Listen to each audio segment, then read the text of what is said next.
So welcome everybody to the Creative Writing Society. We are spotlighting author Kyla Zhao today. Now, Kyla writes novels that champion Asian representation and female empowerment. She and her books have been featured by media outlets such as CBS, Fox, NBC, Vogue, Elle, Cosmopolitan, Buzzfeed, South China Morning Post, and more.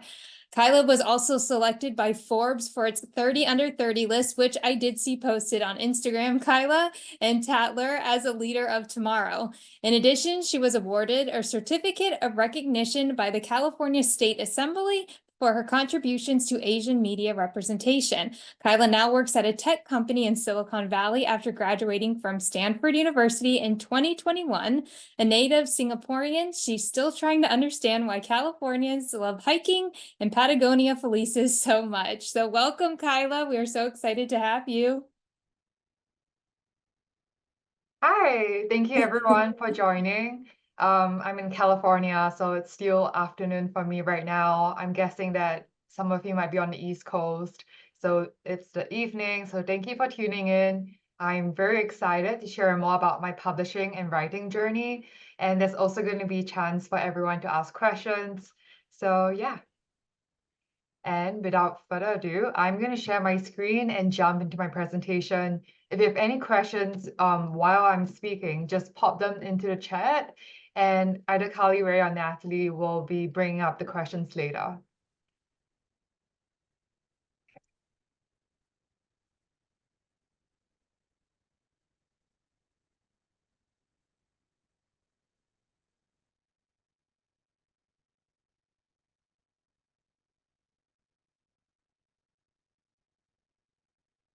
Oh, I think you have to give me screen sharing rights. Okay. Perfect.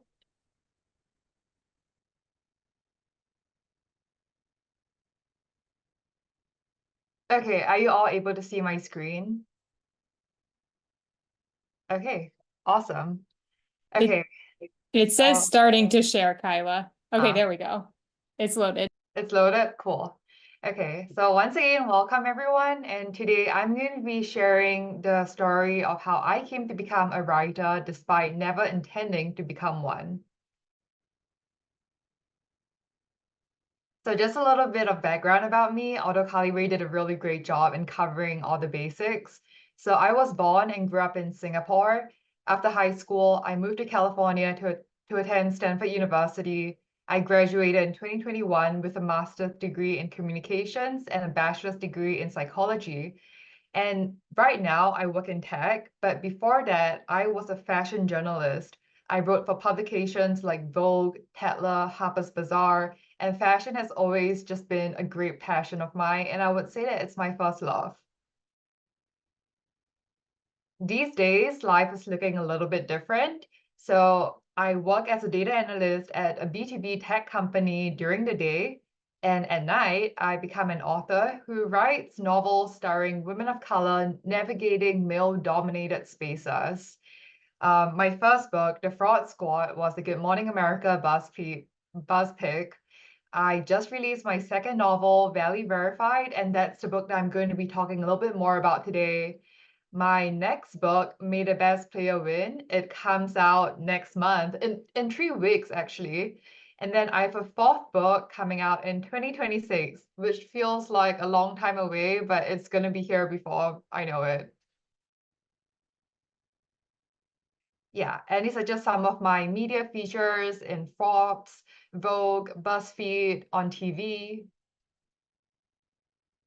Okay, so the story of how I started writing goes all the way back to 2020, spring. At that time, I was in my third year. I was a junior at Stanford University. There's a photo of me with my college friends in front of our dorm. So it was a very typical college student life. And then, as we all remember, spring 2020 was when the world just completely changed because the COVID-19 pandemic swept across the country, swept across the whole world. And suddenly, all of my friends were going back home. We all had to leave campus. And that's what I did as well. But at that time, it was also when every country was shutting down its borders. So if I left America, I wasn't sure when I would be allowed to come back. So after thinking about it, I decided to stay put in California while my family was halfway across the world in Singapore. And for most of 2020, I was living alone by myself in a small studio in California. And I got very homesick, very lonely, and just generally kind of depressed. Part of it was just the pandemic. I think everyone was just kind of down in the dumps at that point.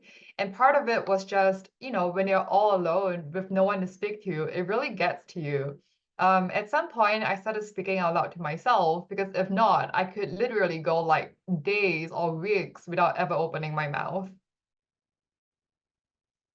And that summer was also when anti-Asian racism was really just escalating throughout the country. So when I was in Singapore, I was always in the majority ethnicity. And then when I came over to California in the Bay Area, there's also a very large Asian population here. So I've never been made to feel too aware of my race and my ethnicity. But then during the pandemic, people were saying such hateful things about the Asian community, blaming the Chinese for starting the pandemic. And that just really got to me. When I was alone, living alone, my only contact with the outside world was through social media and the media. But every time I went on Twitter, I would see a tweet about elderly Asians being the victims of hate crimes. And then when I turned on the TV, I would see politicians in power at a time, saying such negative things about the Asian diaspora. And that gave me a craving to see the Asian community, including myself, be portrayed in a more joyful and uplifting and positive manner.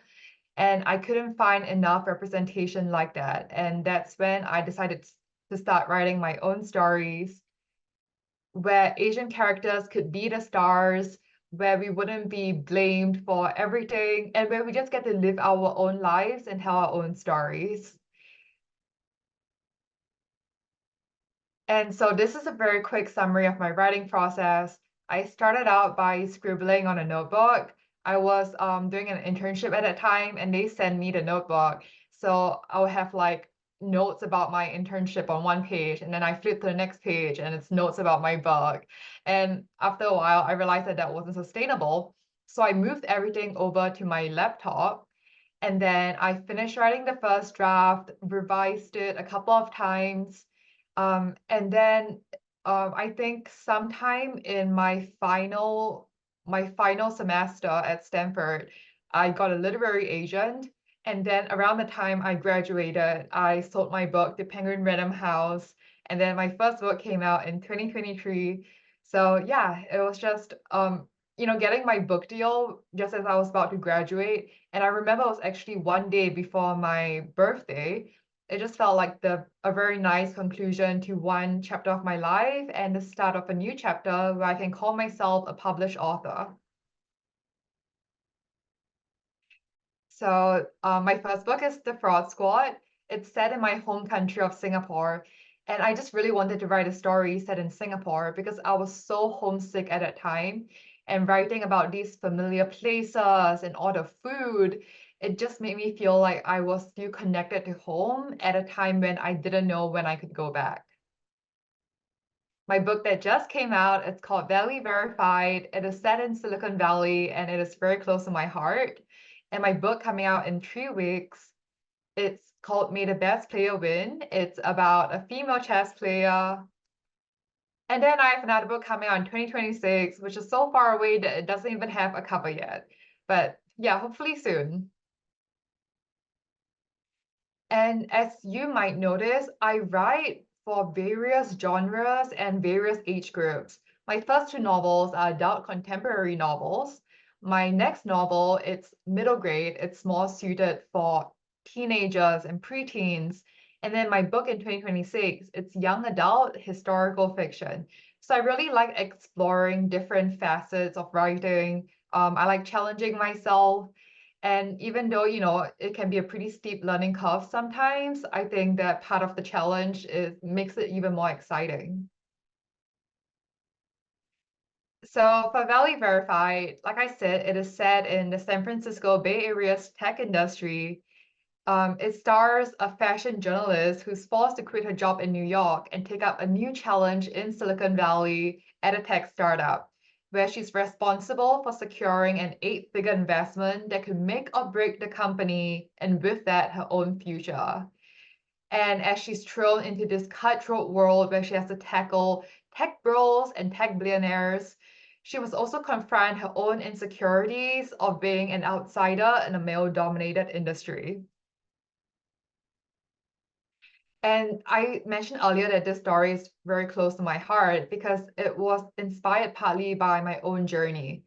In 2021, I graduated from Stanford, and right after that, I started working in fashion. I became a fashion journalist at Vogue, and I was really loving my job. But then an offer came to work at a tech company in the Bay Area, and at that time, I didn't think that I would want to leave fashion. But even when I was writing for Vogue, I was actually writing a lot of articles about the intersection of fashion and tech. How the different designers are using VR technology, or how Chanel is doing NFTs. So I was becoming increasingly interested in the tech industry, and I did go to school at Stanford. So I've always been kind of around this ecosystem. And I guess I just wanted a new challenge. So I decided to take the plunge. I was in Singapore at that time. I went back in 2021, but now, just a few months later, I packed up my bags and bought a one-way ticket back to California.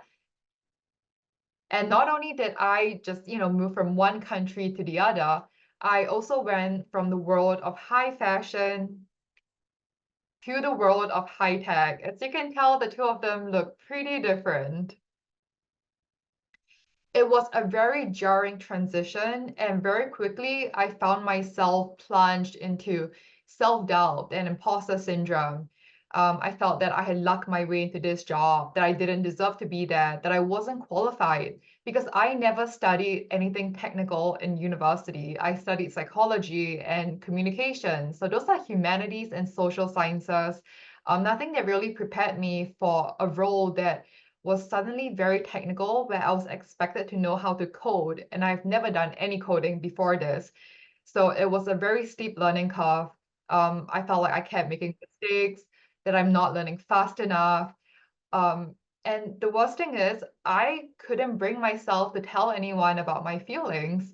I couldn't tell my parents because they were worried enough as they are about, their only daughter being like across the world.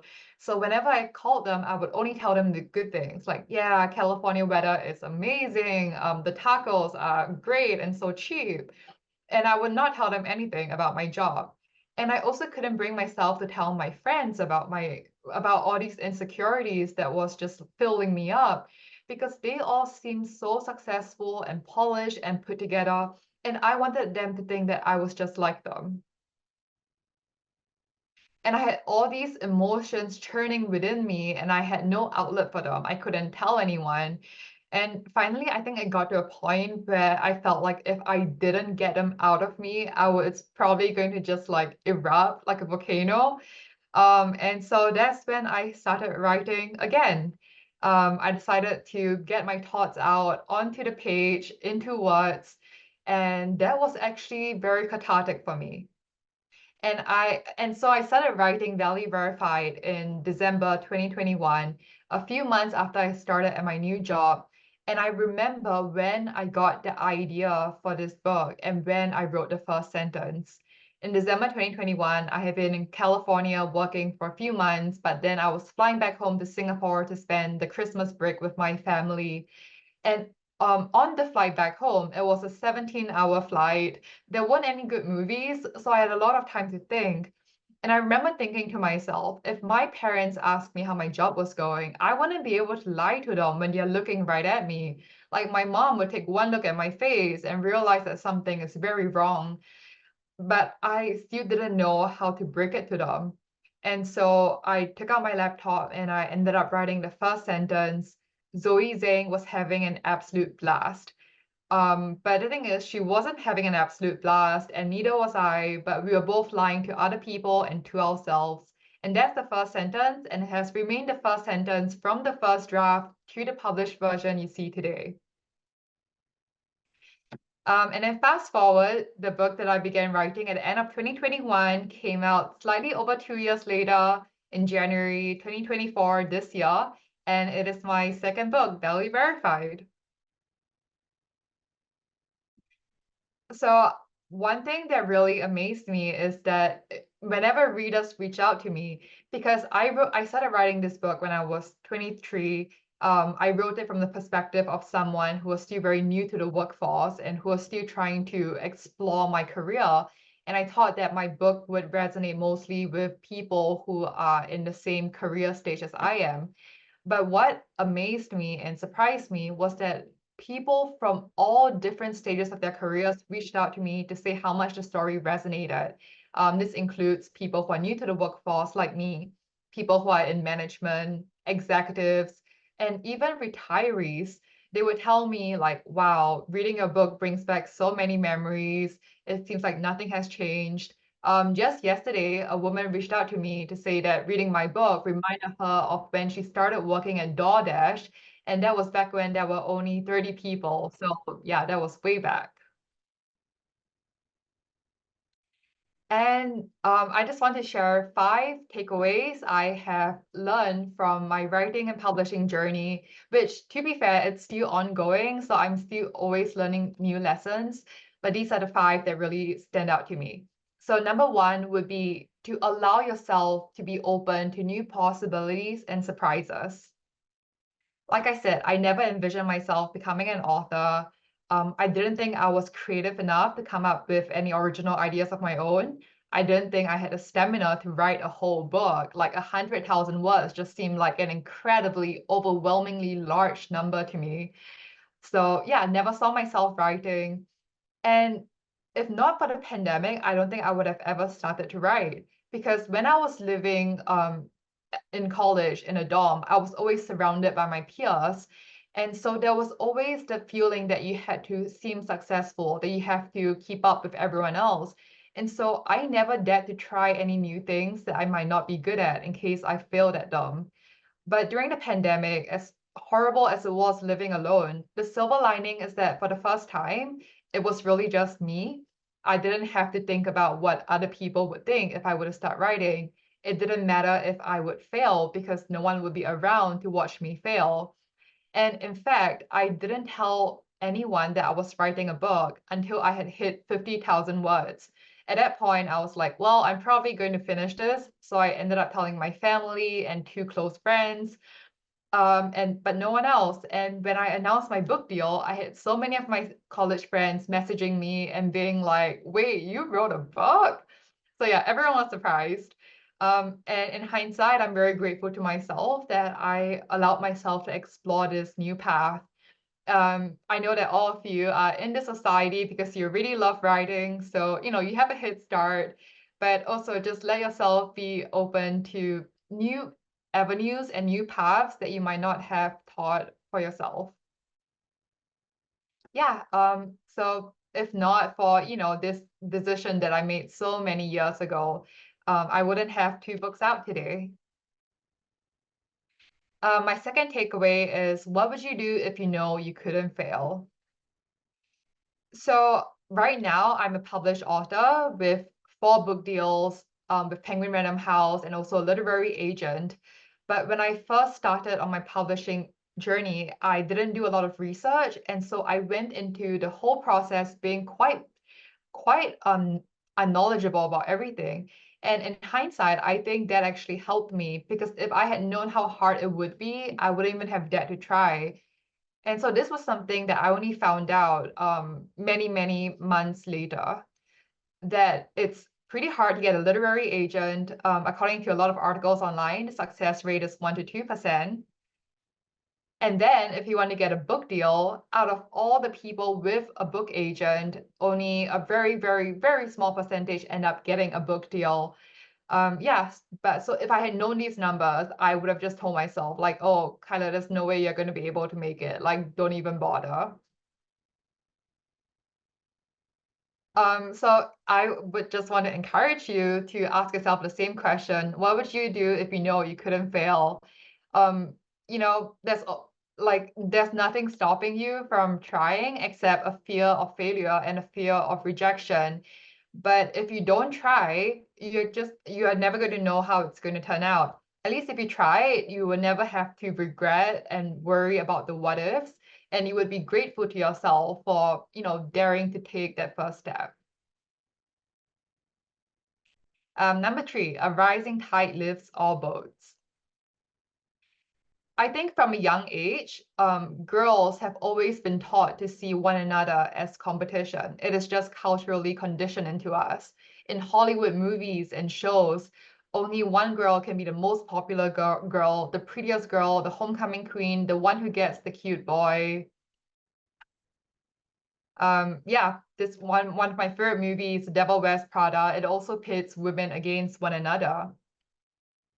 And similarly, in the tech industry, there are so few female executives, um, so few visible female executives that sometimes it inadvertently creates the impression that there's only room at the top for a few women to succeed. And so it seems like it becomes a zero-sum game where if one woman gets to the top, she's taking away a spot from another woman. And I've observed this in publishing as well, especially for authors of color. I've heard stories from my friends about how when their agent pitches their book to a publisher, and my friend is Black, and the publisher just told the agent, oh, I would love to buy his book, but we already have a book by a Black author coming out.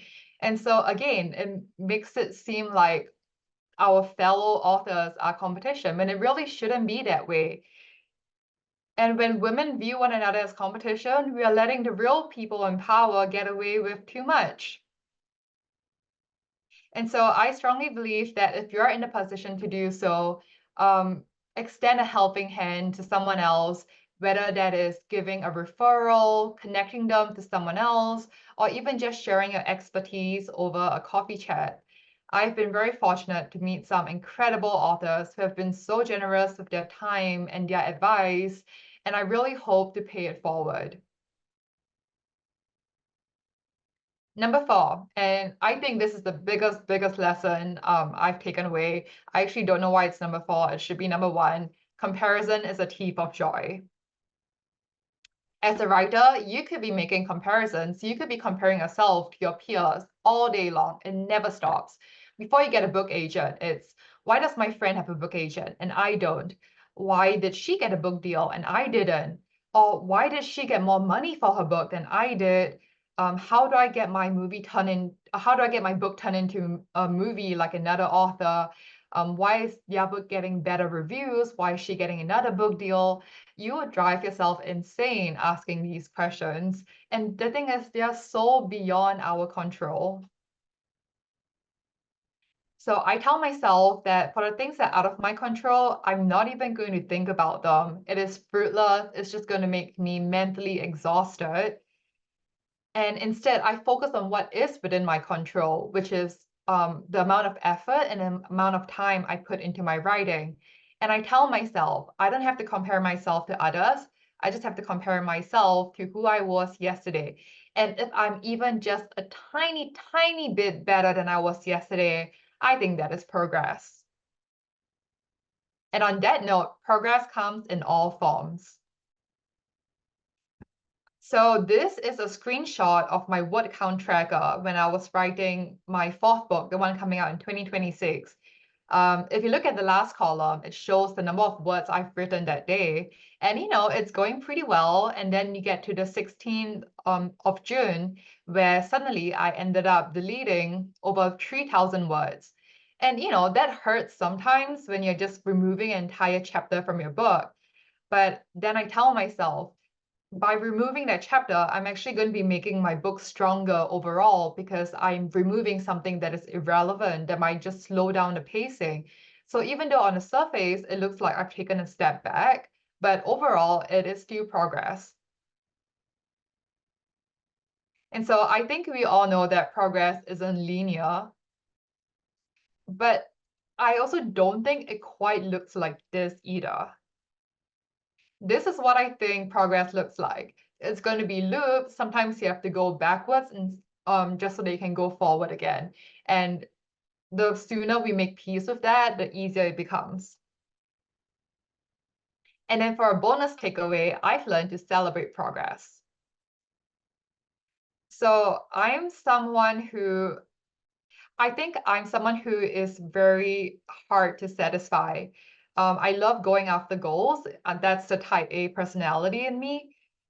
And then once I get to my goal, I take like just one day to celebrate. And then immediately afterwards, I'm looking ahead to the next thing. What is the next achievement I can pursue? The goalposts just shift all the time. And it feels like I'm always on this hamster wheel that's just always turning, and I have no idea how to get off. And, I think a lot of the times on a day-to-day basis, when I'm just so caught up in all my writing commitments and all the things I have to do for my books, it's hard to think about how far I've come. And it's only when I'm putting together this presentation, when I'm kind of outlining the journey I've taken, that I realize like, wow, I've actually achieved quite a bit. Like in 2020, I wasn't even writing. And then now I have almost 3 books out and a fourth one coming out in 2 years. And yeah, so that is like I have actually done quite a bit, and I should celebrate it and be grateful for it. And I tell myself that even when writing gets tiring and exhausting and it just becomes too much, I'm right in the middle of where where I dreamt of being just a few years ago. So just to recap, here are the takeaways. Let yourself be open to new possibilities. Ask yourself, what would you do if you know you couldn't fail, and then do it? A rising tide lifts all boats. Always extend a helping hand if you're in a position to do so. Comparison's a thief of joy. I wish I could say this over and over again because it's so important. Progress comes in all forms. And lastly, celebrate the progress you have made. And I guess I could just very quickly tell you about my other 2 books. So my first book, it's set in Singapore high society. It's about an ordinary working class woman who pretends to be a socialite to get her dream job. And she infiltrates high society with the help of her friends and gets swept into this glamorous new world. But she soon begins to learn not all that glitters is gold. Everyone in this exclusive elite tier is hiding a secret behind their perfect appearance, and someone is out to expose her as a fraud. And then for my next book coming out, it's suitable for teenagers and preteens and also adults. Think of it as a family-friendly version of The Queen's Gambit. It stars a chess player who makes a bet with her rival that girls can be as good as boys at the game. So she sets out to prove him wrong, but with high stakes comes higher pressure. And soon, performance anxiety begins to creep in, threatening not just her performance on the board, but also her love for the game. And so she has to ask herself, can you still play for fun if you're playing to win? And yes, that wraps up the presentation component of today. Please feel free to stay in touch and reach out. I always love hearing from fellow writers and readers. So I'm just going to leave this up for like a minute and in case anyone wants to take down these details. But yeah, thank you so much for listening.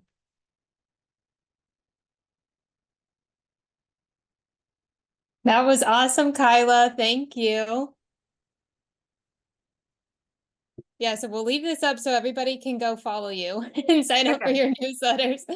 Now tell us though, while everybody's doing that too, a little more about The Valley Verified, your new novel. Like just like I guess a short recap. And obviously I think your transition into the tech industry inspired it. As soon as I saw the cover, I thought of you. I was like, Kyla. Yeah. Yeah, I describe Valley Verified as Legally Blonde set in Silicon Valley. It's about someone who is an outsider to this rather strange ecosystem. Someone who feels like she doesn't belong, someone who feels unqualified to be there. And a lot of those feelings are drawn from my own experience with imposter syndrome. And like I said earlier, I didn't dare to confide in my friends about how I was feeling. And it was only after my book came out and a few of my friends read it. And then they asked me, obviously, because the storyline seems quite similar to my own life. Like, did your personal experience inspire this story? And that's when I finally said yes. And then one by one, my friends told me that they have all experienced similar feelings and emotions at one point or another, but none of us ever talked about it because it just doesn't seem like the thing to do. We didn't feel like anyone else could relate. And so, in hindsight, I wish I opened up about it a lot sooner. Even if no one could have given me a solution, at least I would have felt less alone. I would have felt like I wasn't alone in battling these overwhelming feelings of inferiority. So yeah, that is Valley verified in a nutshell. Yeah. Now, did you draw on your own experiences, like in the career when crafting Zoe's journey? Like, in what ways did your personal connection help shape her narrative? Did you outline things that like happened to you and then pick ones and incorporate that into the story? Yeah, also I'm gonna stop sharing my screen first. Let me know if it's disappeared. Okay. Um, so sorry, can you repeat your question? Yeah, so I was asking, oh, and the screen is still sharing, Kyla. Oh, how do I stop sharing?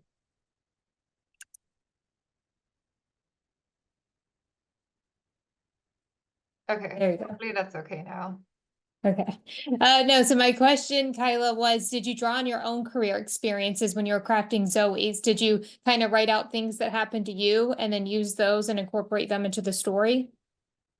While sexism is quite a strong theme in the book, I would say that I was fortunate to have never encountered any overly explicit forms of sexism, like no harassment or anything. But I also do believe that it can manifest itself in very small, insidious ways. Like, the woman on the team always being the one asked to take meeting notes, the one being asked to organize happy hours and parties and order office snacks. So I also presented these forms of sexism and gender inequalities in my book. And at the same time, I wanted to present a more comprehensive perspective. So I also read a lot of nonfiction books written by women who have been in Silicon Valley. And I also spoke to, other female employees at tech companies to try to get their perspective as well. Now, without giving away spoilers, do you have a favorite scene that you wrote in Valley Verified? Um, Not a specific scene, but I really enjoy just poking fun at, some of the more distinctive facets of the Silicon Valley culture, like the obsession with wellness and the Patagonia jackets. So yeah, I think if you have been in the valley, and even if you haven't, you would be able to recognize some of the Easter eggs I've put in. Do you own a Patagonian jacket yet, Kyla? I do not. Now next question I have is like, what do you hope readers take away from Valley Verified? Mm, Well, I guess, like I said earlier, walk away knowing that these feelings of feeling like you're not good enough, they are not qualified, they are so universal, they are so valid, and there's really no need to beat yourself up over it. These days, I try to think of it as like I'm surfing a wave. I know that those emotions exist, and I'm just going to let myself sit with them. I don't have to blame myself for feeling that way. I don't have to panic. I just have to go through them. Yeah, so I hope that readers take away that. I hope readers realize that, sexism and gender inequalities are still very much a real problem. I've had readers reach out to me and they have retired from the tech industry for many years, but then they tell me that they have faced a similar thing back when they were working, and so it seems like nothing has changed. And even though we have made a little progress, there's still so much more we can do. So I hope that everyone, just starts holding one another accountable. And lastly, I hope that readers walk away with a sense of escapism. I like writing fun novels, breezy novels, novels that make you feel transported, novels that just, help that kind of get you out of your life for a moment. Now, do you ever feel intimidated being like a new author or trying to tackle a new genre? Because you said you write like YA, you have middle grade. Does that ever make you feel intimidated trying to tackle that? I don't think I feel intimidated, and I would say that a big reason is because I don't rely on writing to be my only source of income. I still have a full-time job. And so I think if I were to rely on writing as my rise bowl, I would feel a lot more tempted to write what I think would sell well, what I think I would be best at writing. And so I would probably just be sticking to a very narrow set of genres and topics that I felt confident to write about. But because I don't have to think about that, I allow myself to be more experimental, to try different genres and different themes. For instance, my book in 2026, it's about two rival Chinatown gangs in San Francisco in the 1940s. And it seems like they're just so completely unrelated to my other books. But I will say though that two common things across all my books are number one, it always has Asian characters as the main cast. And number two, they focus on stories of women or girls of color navigating male-dominated environments. Yeah.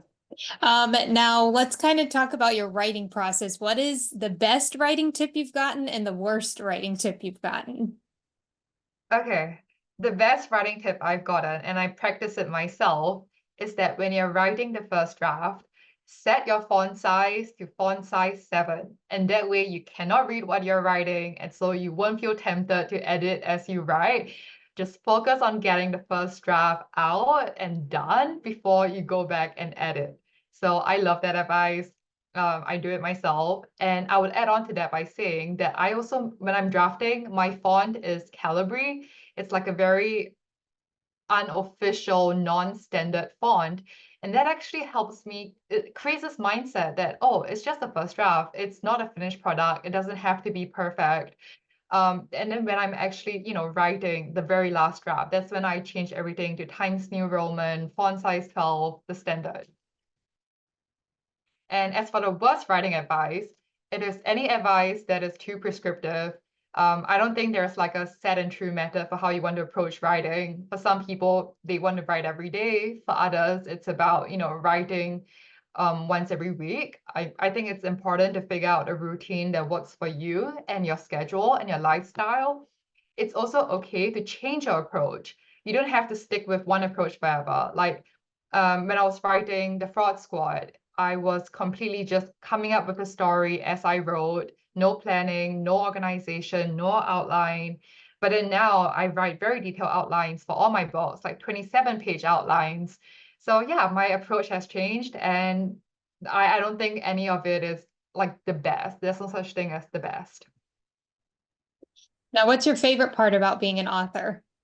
Meeting readers. Like I get so much energy from talking to readers and realizing that real people out there reading my books, that it's not just like a story in my head. And what about the least favorite? Um, I think the least favorite, it's maybe traveling for book events, especially when it involves flights, because I've had several cases of canceled or delayed flights, and that is never fun. And what's next for you, Kyla? I know you mentioned you have the historical fantasy book coming out. What do you know, like any other ideas you have? I don't. I think right now for the next 3 weeks, I'm kind of just focused on um my book coming out because there's so much that I still have to do for promotion and so on. So I'm quite wrapped up in that. And then next year I don't have any books coming out. So I think it'll be nice to kind of take a break as well so that I can get my creative juices flowing again. When I'm busy promoting a book, I think I'm more focused on the business aspect of publishing rather than the creative aspect. And I don't actually think that's a very conducive environment for me to feel creative. Yeah. Now, would you want to write full time or do you like having that separation? I like having a separation. Having a full-time job that is very different from writing makes me appreciate writing more. And now we do have your questions for a speed round, Kyla. So we're going to Okay. ask you questions and you can answer them. Like, what's a food item that every good office party needs? Um, a charcuterie board. Yeah, that's a good one. I've gone on Pinterest to find inspiration on how to do that, but they don't always look like that. Yeah. What's your workplace pet peeve? Okay, this might be really specific, and I'm so sorry if any of you do this. This is just like a personal pet peeve. But sometimes people message me hi, and then they don't actually tell me what they want. They just send one word, hi. And then I never know what to respond. Do I also respond with hi? Do I ask them what they want? Yeah, so when you message me, just tell me what you want. But now Patagonia or Prada? I have to say Patagonia, but that's only because I don't like Prada. Favorite office or work purchase that you've made? Oh, I have it right here. It's like a wrist rest. So when I'm typing, I rest my wrist on it, and it's supposed to be really good for your joints. Do you have any pain since using that, Kyla? Not any new pains, I think. Next question. One thing you always have at your work desk. Probably coffee. So is coffee or tea coffee? Yes, Morning or night? morning. Physical book, ebook, or audiobook? Physical book. Book covers with real people or illustrated covers? Illustrated. Shopping online or shopping in person?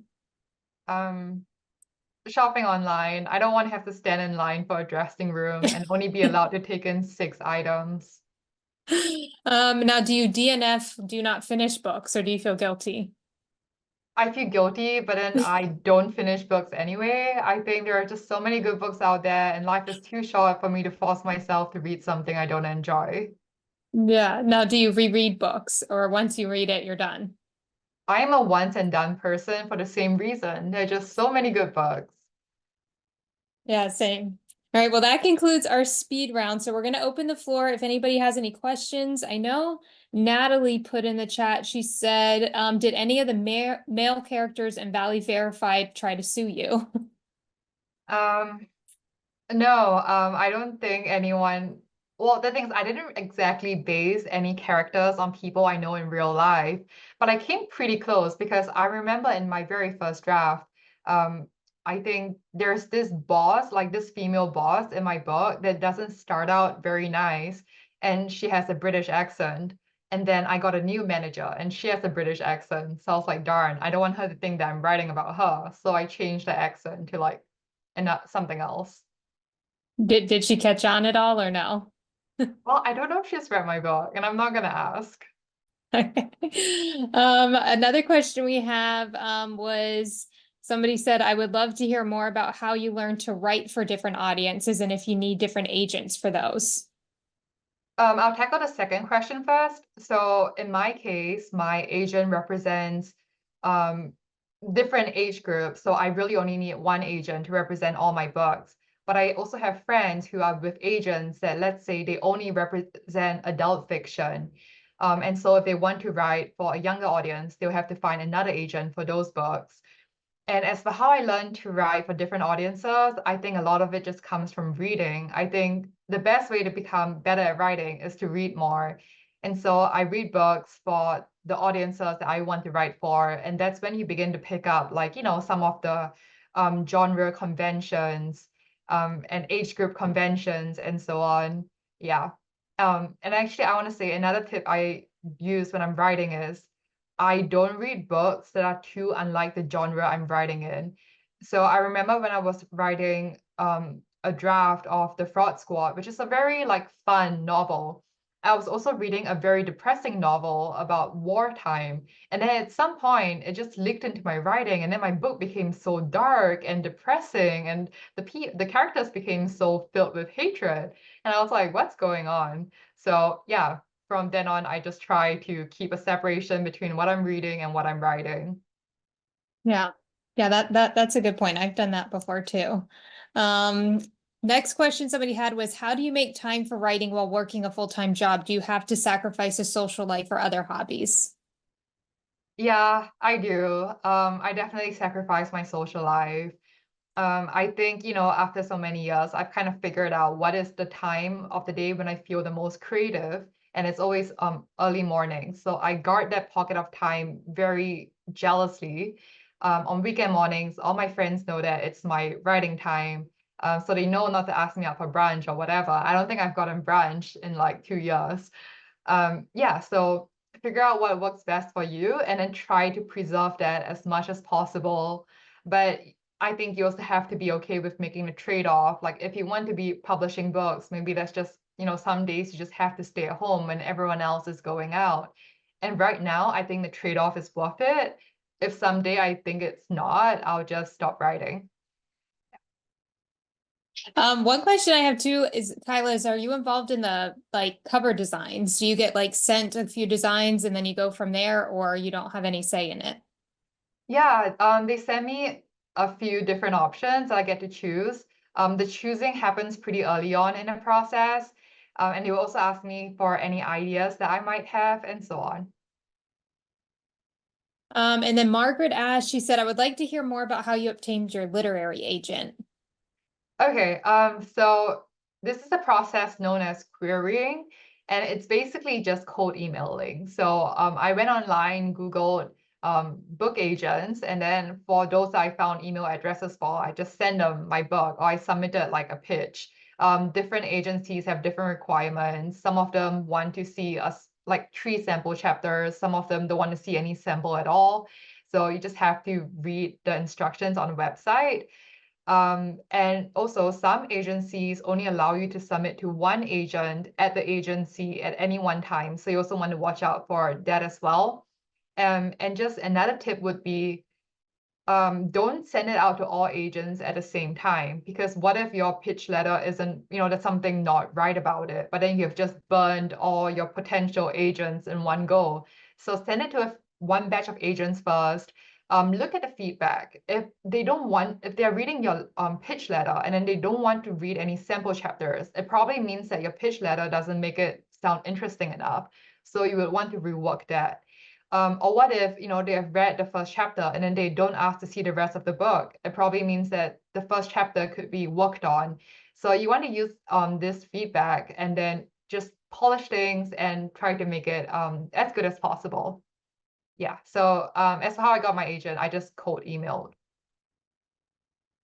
Now, Kyla, I am curious, do you think social media plays a role, like when you're trying to get a social media or when you're trying to get like an agent? I know like there's been like some authors say it helps, some authors say it doesn't. So like, did it help you or? Yeah, I don't think it helped me. I didn't really have a social media presence back when I got my agent. I think it's only really helpful if you have a huge following. And I don't just mean like a few thousand or even tens of thousands. I mean like minimum like 6-figure number of followers. If not, like you shouldn't even worry about it. Yeah, because I know some people like before their quarry, like I have read like blogs online where people are like, no, I have to get all my social media up. I will say though that the exception would be if you write nonfiction, because then you might have to prove your credentials in a certain field. And for some of them, having like a good social media presence helps. And it doesn't just mean purely like the numbers. You can have like 100,000 followers, but if none of them belong to the niche that you write about, then it doesn't really matter. So if you're writing a book about banking, but if none of your 1 million followers are interested in banking, it's not going to pan out. But if you have like a Facebook group of even 5,000 people who are super passionate about the topic, then you basically have like a built-in reader base. Yeah. Now we are going to open the floor. If any of you guys want to ask Kyla a question, you can just like raise your hand. I think we got all the questions in the chat, but if we didn't, if anybody wants to ask anything, feel free to. Double checking.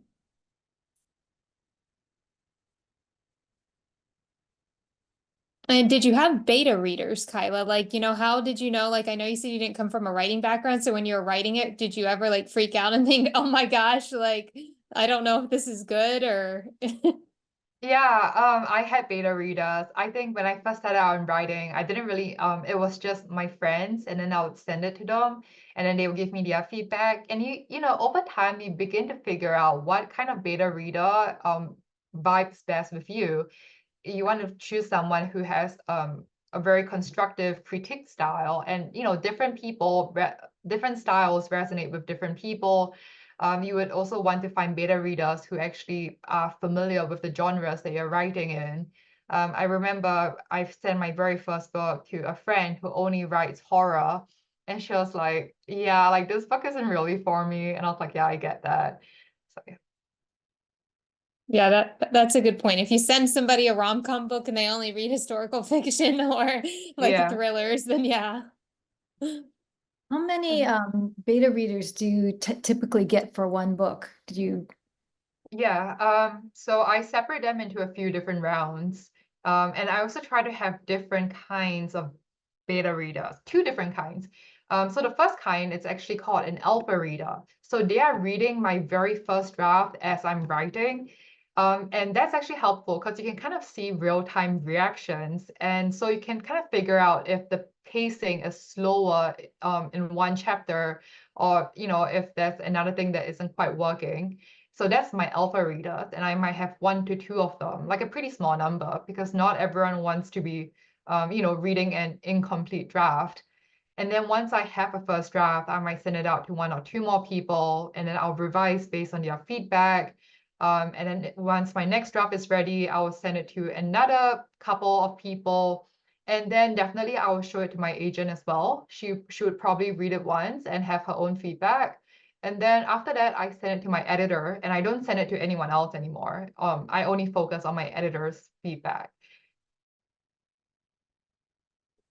Now, for beta readers, Kyla, for the alpha, are they editors themselves? Like, or do you like seek that out like a freelance editor to be your beta reader, or it's just, somebody is interested in that genre? Someone that I know is interested. Nat had in the chat, she said, how did your family react when you said that your character was based on your personal life? Were they surprised or hurt? Honestly, I think they were flattered. No, they've read all your books, haven't they? No, they have not. They haven't? Yeah, which I would prefer that. Like, I'm happy if they just keep buying my books. They don't have to read it. Now, have you done book signings in Singapore? Like, because the new one's worldwide, right? Valley Yeah, Verified? yeah, No. actually I have done book signings in Singapore, but only one. I don't go back. I go back like once every year, once every 2 years. And I'm only there for such a short time that I kind of just want to be meeting up with old friends and so on. I don't really want to be in work mode. Now there is a lot of authors like that do book talk. What are your thoughts on book talk, Kyla? Do you do book talk? I was on TikTok for a bit. I had gotten a pretty good following. I think it was like 250,000 followers on TikTok. And then it just got too much. And I realized that I was like thinking about it as work, and it was really kind of just like bringing me down. And I was like, yeah, this is not sustainable. Like I can do this myself. So now I haven't gone on TikTok in a few months. And honestly, my life is so much cleaner. There's a lot of trolls on there. So yeah. Yeah. But yeah. But I have seen there's like one author, she writes Halloween novels, and I know she started doing the book talk, and like Oh, it like took off. And so wow. yeah, yeah. Good And for a lot of her. people, yeah, they've said like post stuff on there. So that's interesting. Oh, Natalie's curious, what content did you post on TikTok? Yeah, so for anyone looking to grow a social media following, I have one big tip, which is you never want to explicitly market your books. People hate that. They hate being feel like they're constantly having something shoved into their faces and being told to spend their money. So I try to go about it in a more subtle, roundabout manner. So for instance, my first 2 books, they all have something to do with fashion, and they're a little bit more on the pop culture side. So I make a lot of videos about fashion and pop culture. And then halfway through the video, I slot in a mention of my books. But at that point, they're so committed to watching my video that, they just keep watching. Yeah, and I think that has worked out well. And it's interesting because I can always tell when one of my videos goes viral because then I see a spike in the sales numbers. That's awesome. Now, okay, Selena, you go. I just wanted to say thank you, Kyla. Like, this Oh, is wonderful. Like, thank you for being so vulnerable and just so real about your experiences. This has been super helpful. thank you. That's so nice. Did anybody, I know we're getting almost close to time, so did anybody else want to jump in with a question or comment? Oh, Natalie said she seconds what Selena said. Thank you. You guys are very sweet. Can I just ask one question? And it's Yeah. I just am curious to know what prompted you to go from fashion into tech, because the functions are so different too, aren't they? What Yes, you're yeah. doing one versus the other. I'm just curious. Okay, well, the real answer is the paycheck. Fashion doesn't pay well at all. Okay. Yeah, and tech pays, it's one of the better paying industries for sure. Thank you. And I am curious, Kyla, what's like the most exotic book signing you've done? Like, where have you gone? The most exotic book signing. Well, I once did it when waiting in line at a restroom. To be fair, it was a restroom in a bookstore, so it's not that weird. But yeah. And any, I guess fans that have ambushed you somewhere, has that happened to you where they've recognized you and been like, oh my gosh, Kyla, you're the author of Valley Verified. No, nothing like that. I think sometimes, especially back home in Singapore, where there's like less people and it's like a smaller country, like I might spot people like looking at me or like I've overheard people whispering about me, but no one like just comes up to me, which is a little bit sad. I wish they would just come up to me. Are you going to go back to Stanford and do like have you taken any, I guess, like writing courses or anything like that? No, one thing I regret is that I never took any writing classes at Stanford because, I was just not interested in writing at that time. And then when a pandemic broke out, I never returned to campus. I graduated remotely. So yeah, I think my regret is that I didn't really take advantage of all the amazing resources and professors there. Yeah. And is there anything you want to add before we let you go, Kyla? We know to follow you on social media. Nothing else to add. Just thank you so much for coming. Please feel free to stay in touch, and it's been such a wonderful audience. Thank you so much, Kyla. We Thank appreciate you. you. Yes, that was awesome, Kyla. And we'll stay on the lookout for your new books as well coming out. Okay, And if you have any awesome. book signings in Florida, I will try to go. I hope I make it to Florida. I've heard so much things about Florida. Yeah, they have some Yes. like there's a bookstore. I'm in Jack's Beach, but they have like a bookshop like on the beach, so you can go there. I know like Mary Kay Andrews has gone there and a few, so Okay, well, if it's good enough for Mary Kay Andrews, it's definitely great enough for me.